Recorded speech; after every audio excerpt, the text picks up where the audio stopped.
Саламатсыздарбы? Менин атым Шержан, Кыргыз патенттин түштүк аймактар аралык бөлүмүнүн баш кайдысы. Сиздерге маалым болгондой, Кыргыз патент өз ишмердүүлүгүнүн бир тармагы болуп, товардык белгилерди, тейлөө белгилерин каттоочу жана аларды укук жактан камсыздоочу мамлекеттик орган болуп саналат.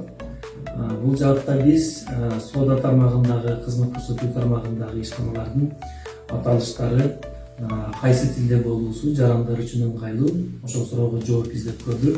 Анда кыскача сурамжылоого көңүлүңүздү бурабыз. Ушул Калем сарай дүкөнүнүн бүгүн ачылышы болуп атат. Сиз ушул соода тармагындагы ишканалардын кыргызча аталышын жакшы туура деп ойлойсузбу же чет тилде аталышын туура деп ойлойсузбу? Кыргызча аталыштын туура деп ойлойм.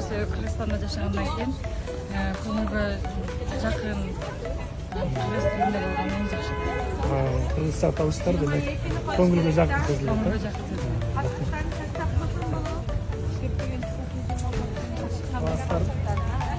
Соода тармагындагы ишканалардын кыргыз тилинде аталганын жакшы деп ойлойсуздарбы же чет тилде аталганын жакшы деп ойлойсуздарбы? Менин оюмча кыргызча аталган жакшы. Анткени баары бир өзүбүздүн тилибизди өзүбүз көтөрөбүз да. Соода тармагындагы баары бир әрким өзүнүн тамырына катыштырат да. Мына Калем сарай деп да. Калем сарай. Түшүнүктүү. Бул жерде бүтүндөй конституция Кичинекей сурамжылоо жүргүзүп атып эле.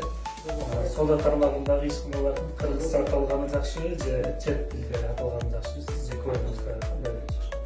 Мен жеке оюм кыргызча аталганы жакшы. Кыргызча аталса, эскертүү турулар кыргызча аталган. Демек кыргызча аталса жакшы эсте калат деген. Демек сурамжылоодун жыйынтыгы менен жергиликтүү калктарга кыргыз тилиндеги аталыштар көбүрөөк ыңгайлуу деген жыйынтыкка келсек болот. Бул жерде белгилей кетүүчү жагдай Кыргызстандын 77,7%-ын кыргыз улутундагы жарандар түзөт. Андыктан өз ишмердүүлүгүн калктын кеңири катмары менен жүргүзүүнү каалаган ишкерлерге кыргыз тилиндеги аталыштарды, товардык белгилерди жана тейлөө белгилерин пайдалануу максатка ылайык болот десек жаңылышпайбыз.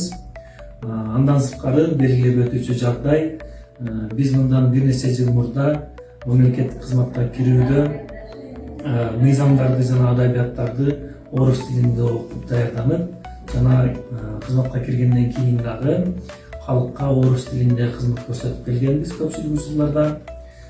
Мунун негизги шылтоосу орус тилинде мыйзамдар так жана туура жазылган деген сөздү айтып келгенбиз.